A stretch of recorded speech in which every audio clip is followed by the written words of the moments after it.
आज राज्यसभा में पेश होगा वक्फ बिल। इस वक्त की आपको बड़ी खबर बता रहे हैं, वक्फ बिल पर 8 घंटे तक चर्चा होगी।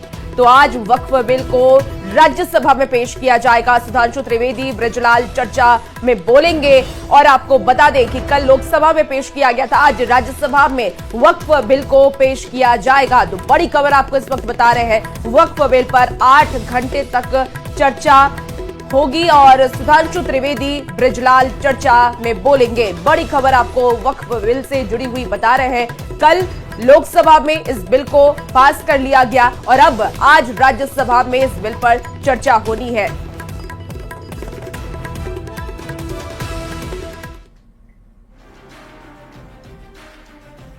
वक्फ संशोधन बिल पर सियासत भी अब जारी है। विपक्ष इस बिल का विरोध कर रहा है तो एनडीए इसे मुसलमानों के हक में बता रही है। मुस्लिम समाज के भलाई के लिए कानून है। हाँ, जो मुत्तवली हैं, जिन्होंने वक्फ की जमीनें कैप्चर करके रखी हैं, उनके लिए बहुत दिक्कत की बात है।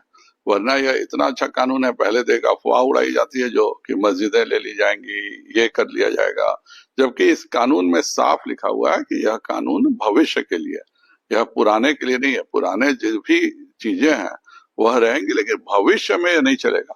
अब कोई खड़ा हो जाता है, कहता है कि पार्लियामेंट वक्फ की जमीन है, कभी कोई कहता है राष्ट्रपति भवन है, जहां पे चंद्रशेखर आजाद शहीद हुए थे, अल्फ्रेड पार्क को कोई कह देता है वक्फ की जमीन है, कभी सूरत नगर निगम वक्फ की जमीन हो जाती है। तो ये केवल कह देने से जो जमीन की परंपरा थी यह खत्म हो जाएगी। देखिए, पिछले 70 सालों से जिस एक कानून को बनाकर पूरी तरह से धर्म के आधार पर सरकार की संपत्ति को अर्जित करना, आम गरीब आदमी का संपत्ति को अर्जित करना और इस प्रकार का जो खेल चल रहा था, उस पे अब पूर्ण विराम लगा।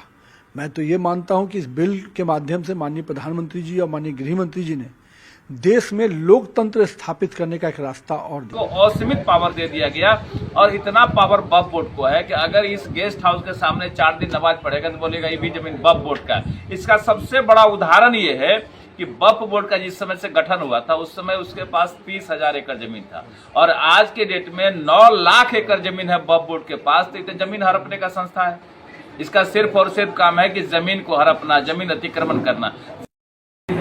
वक्फ अमेंडमेंट बिल सदन में पेश हुआ है और इंशाअल्लाह आज बिल जो है सदन के अंदर पास होगा।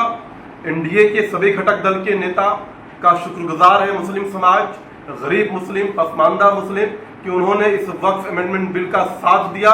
इस बिल के पास होने के बाद सीधे इसका फायदा गरीब मुसलमान, जरूरतमंद मुसलमानों तक पहुंचेगा।